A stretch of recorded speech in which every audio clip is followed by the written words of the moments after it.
So let's go ahead and let's dive in. Let's get started. So my name is Matthew Dufresne. We're going to go over a brief introduction of who I am for those of you who don't know me. We're going to go over what is a client journey and what does it mean? Why is it important? And then after that, we're going to go to a recap Q&A session and then wrap everything up. So to introduce myself, my name is Matthew Dufresne. I am a sales and relationship manager here at Law Ruler. I specialize in customer satisfaction, sales, and perfecting the client's journey. My whole goal here today is to inform you about what a client journey is and how it's going to affect your firm and why focusing on it is extremely important. So let's go ahead and with the introduction, let's dive in. So what is a client journey?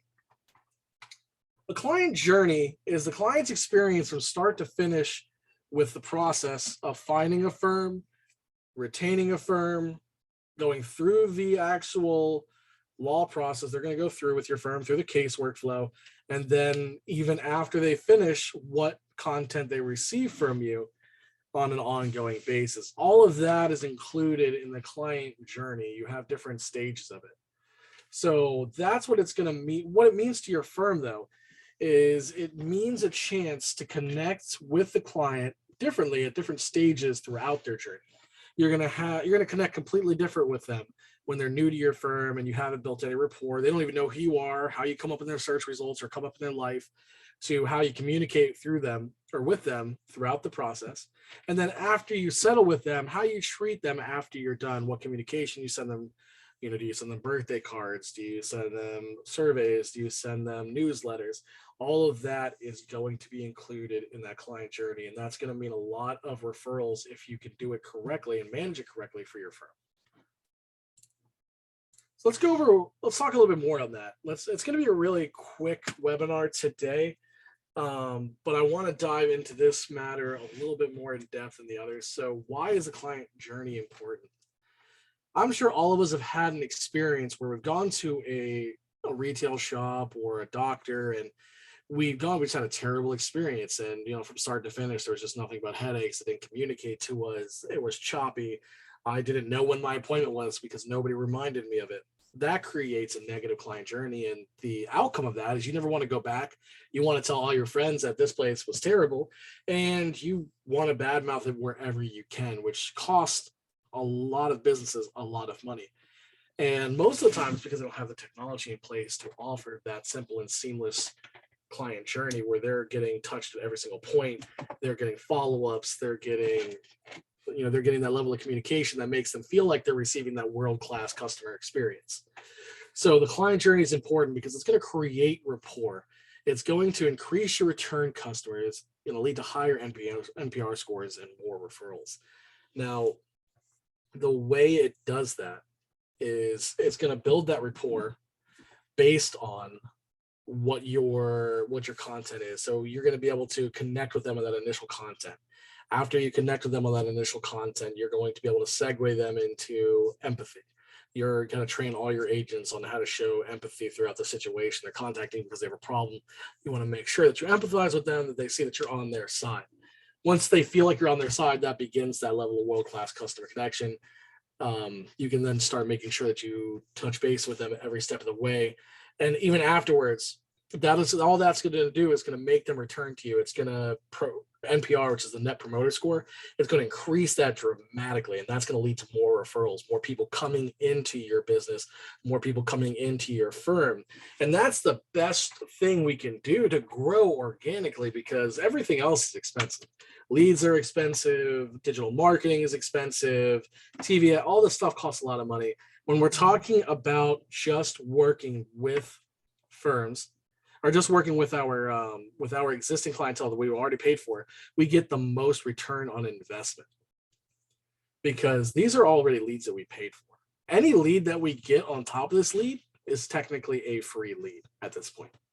So we want to do everything we can to increase that referral network. So what can we do to improve that? First thing is use personalization. Nothing kills the client journey quite like robotic outreach and text messages and emails. I get robotic messages all the time for places like Bed Bath & Beyond and different retail establishments. I get robotic texts from doctors' offices. It doesn't do anything for me. It just kind of annoys me when I get that text. When I look at my text message, I'm like, oh, great, they're doing something else. I don't care. Versus if you use personalization in your follow-up and your automation, that's going to increase the level of rapport you're building with your clients. It's going to make it look like an actual person sitting down, taking the time to text them. The way you can do that is, let's say you're using Law Ruler as your CRM, you can trigger the automations to be very filterable. So, for example, this client I know is a motor vehicle accident. They're currently in client treating. He's going to doctor office A, and he has been in doctor office A since June of last year. I can follow up with text messages that reference all that, make it very personal. Like say, hey Nick, this is Matthew from Law Firm A. This is Matthew. I just wanted to check in, see how your treatment's going with Dr. A. I know you've been there for a little bit over a year, so I just wanted to make sure everything's going good. That right there does not sound robotic. It makes it seem like an actual person texted, so you get a lot of interaction, which helps build that rapport. So that's one way you can use personalization. And I recommend going over every step of automation, every step of outreach, every client intake sheet that you have, and making sure that there's personalized touches at every single point. That is going to make a world of difference. Now, what you're really going to be able to do with that is you're going to be able to use reporting to optimize that client journey. What I meant by going over every step of your process to see where you can add that personalization, you can use reports that are available inside of Law Ruler to check. You can go into the automation and API reports. You can see, how are people interacting with the automations I'm sending out? What's the feedback? Are they clicking on links? Are they viewing it? What's the open rate? You can track all of that. Ask your account manager or support on how to do that if you're not familiar how. That will tell you, do I need to change my copyright to be more personalized? You can also check your referrals. If you're getting low referrals amount per month from a marketing source, that means that you need to do something to increase personalization. So you can use all those reports to see what you need to change. On the opposite side, you could see how those changes are affecting you. So you can issue things like call tracking numbers on those ads that are getting sent out after they're done asking for referrals. For example, a lot of people don't do it this way, but it's a really easy way to track it, is when you send out a newsletter or an email letter to follow up with clients after you shoot out an email like newsletter 3 months after they finish, you can put a number in there that you create inside a Law Ruler. We issue call tracking numbers, and you can put it as referral email 1. This way, any lead that calls that, came from that source. So you can easily track the progress you're making and how many referrals you're getting just from those little personalized touch changes.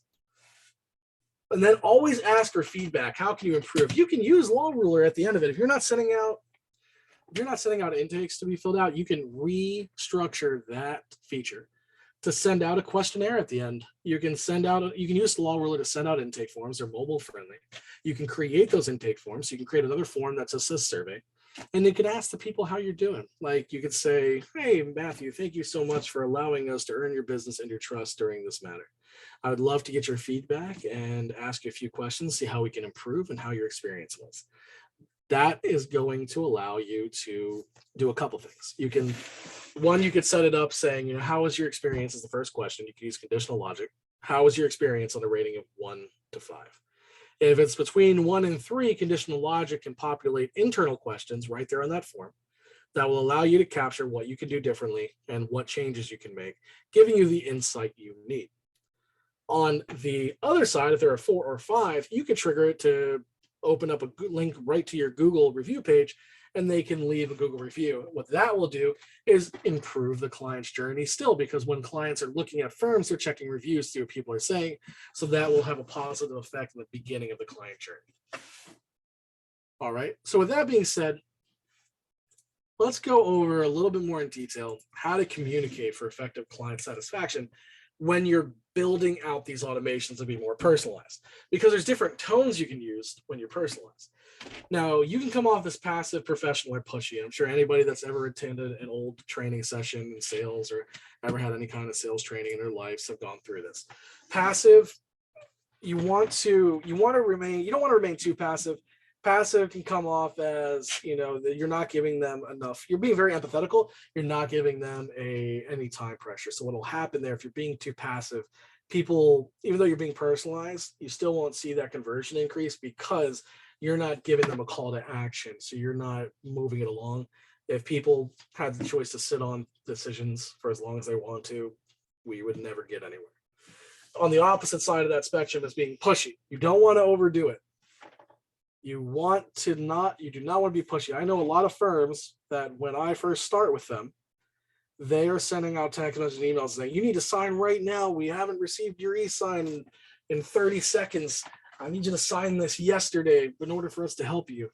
You can't do that. All that does is create anger and tension and too much pressure inside the client. So that's how you can negatively impact that journey, by using those pushy emails and texts.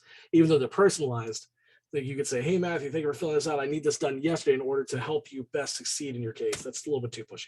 You want to get somewhere in between, which is where you land in the professional tone. The way you can land the professional tone is make sure to read over the email, not just yourself, but bring in a colleague that you trust and pretend like you guys are reading it from the customer's point of view. Professional uses things like using phrasing like, I recommend, like if you want an e-sign to return, one thing you can do there is you could say, hi, Matthew, this is Kirk from law firm A. I know we sent out that e-sign to you a few days ago after we spoke on the phone.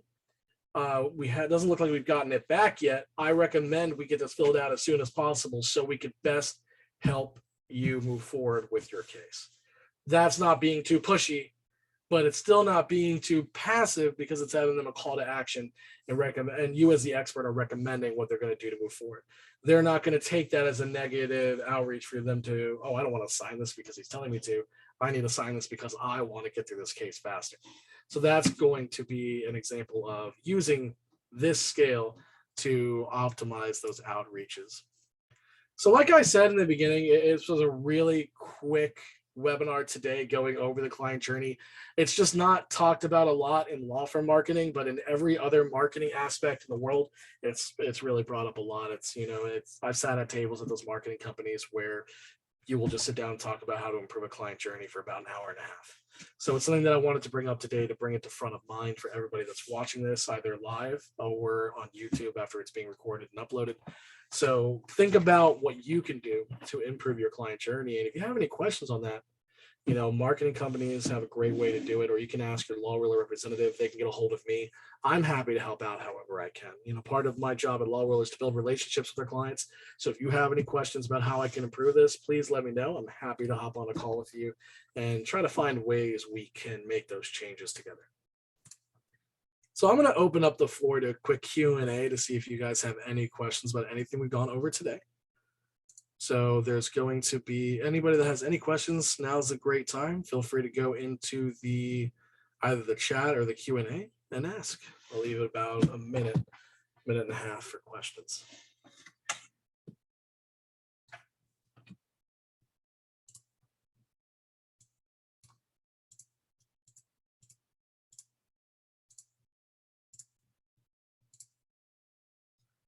All right. Does anybody have any questions for the day? I don't see anything submitted yet. All right, guys. Well, it looks like that's going to be the end of our webinar today. I really appreciate everybody coming out. We hope to see you at our next webinar. Again, this was a short one today. Oh, actually, I just saw somebody ask a question. I apologize. Is there a way to automate text based on date fields and fields on screens? So you can automate text based on date fields. You can do it through the task and the I forget what that feature is called. You can do it through the conditional logic. So there are ways to do that. I would partner with your account manager to set that up. But it's a great way to personalize it because you can do it based off the dates that you're mentioning. This way it comes off as more personalized. All right, everyone. Well, thank you for attending the webinar today. I really appreciate your time. If you have any questions or would like to suggest what we go over next, please feel free to reach out to support@lawruler.com. We are always available and happy to help. Thank you, everyone, and have a great day.